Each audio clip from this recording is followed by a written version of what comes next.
Сәлеметсіз бе, құрметті оқырман, сізбен бірге Күлән Бейсенбайқызы.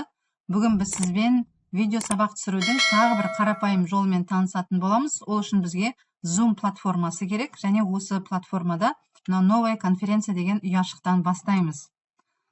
Сонымен ұяшықты аштық. Войти с использованием звука компьютера дейді, соны басамыз. Және осы жерде запись деген міне, төмен жағында запись дегенді басамыз. Оған дейін бір айта кететін дүние ол, егер видеоңыз көрініп тұрсын десеңіз, осылай мені қазір көріп отырсыз, көрініп тұрсын десеңіз, осы қалпында қалтырасыз. Ал егерде жоқ, мен тек қана презентациямның скринін жасаймын десеңіз, онда остановить видео, мынаны басасыз. Міне мен көрінбей қалдым. Енді запись дегенді басып, записывать на этот компьютер. Міне осыны басып, Recording in progress. ары қарай поделиться деген мынау стрелканы басамыз. Осы жерден өзіңіз алдын ала дайындап қойған презентацияңызды ашасыз. Поделиться-ны бастық. Мен өзімнің презентациямды алдын ала дайындап қойған болатынмын, сондықтан да оны ашып, ары қарай жұмысымды жалғастыра беремін. Біздің презентациямыз жазылып жатыр. Мінекей қазір тек қана скрин, яғни бет бейнеміз көрінбейді. Тек қана осы біздің айтатын сөзіміз естіліп, және презентациямыз көрінеді. Сонымен, құрметті әріптестер, бүгін бірлесіп жұмыс жасайық. Алдымен бір-біріңізге қарап жымиып қойыңыздар, және бір-біріңізге сізбен қатар отырғаным қандай жақсы болды, немесе дәл сіздің қасыңызда отырғаным қандай жақсы болды деп айтып, жымиып қойыңыздар бір-біріңізге қарап. Ары қарай өзімді таныстырып кетейін деп осылай жалғастыра беремін жұмысымды. Тағы да бір ескере кететін дүниені қосайық осы жерде.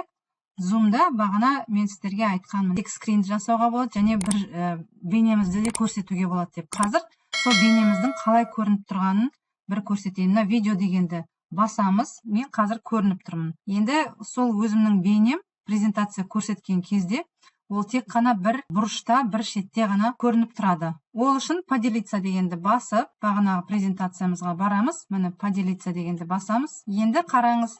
Менің бейнем, міне бір бұрышта ғана. Өзіңіздің бейнеңізді қаласаңыз, оң жаққа, немесе сол жаққа, төмен жаққа қойып қоюға да болады. Яғни бұл жерде сіздің бейнеңіз бір бұрышта ғана кішкентай болып көрініп тұрады.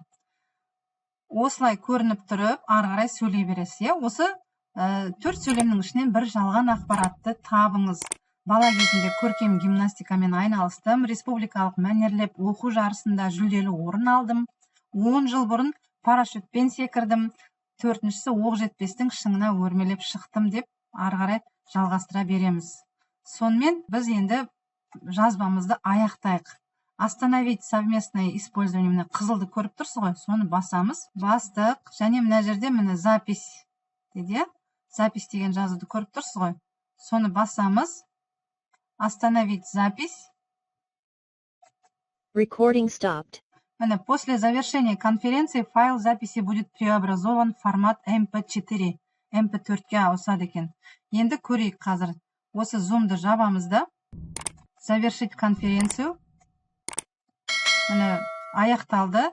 Преобразовать запись конференции. Күтеміз. 2% дейді, өстіп біздің жұмысымыз ары қарай жалғаса береді. Жаңағы жазған жұмысымыз менің документы деген бөлімінде компьютерде сақталды. Міне Zoom деп тұр. Осыны ашамыз Zoom-ды. Осы құжаттың ішінде бүгінгі датаны тауып аламыз. 2025. Қазір видео дегенді ашайық. Мінекей басталып жатыр. Жаңағы қазір мен ортасына келтірейін. Өзіңіздің бейнеңізді қаласаңыз, оң жаққа, немесе сол жаққа, төмен жаққа қойып қоюға да болады. Яғни бұл жерде сіздің бейнеңіз бір бұрышта ғана кішкентай болып көрініп тұрады. Осылай көрініп тұрып, ары қарай сөйлей бересіз. Осы төрт сөйлемнің ішінен бір жалған. Осылайша біз өзіміздің видео сабағымызды Zoom арқылы түсірдік. Ол сақтаулы тұр біздің құжатымызда. Міне енді осы видеоны алып, осы жерде ат қойайық, переименовать деп, Zoom арқылы видео. Қаша жазайын. Видео сабақ. Сақталды.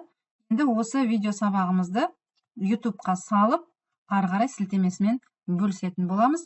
Ал YouTube-қа салу жолы осы сабақтың астында көрсетілген. Сол жерге барып, оны қарап аласыз. Сонымен құрметтім, сізге сәттілік тілеймін. Егер видео ұнаған болса, лайк басып, астына комментарий жазыңыз. Келесі сабақта кездескенше сау болыңыз.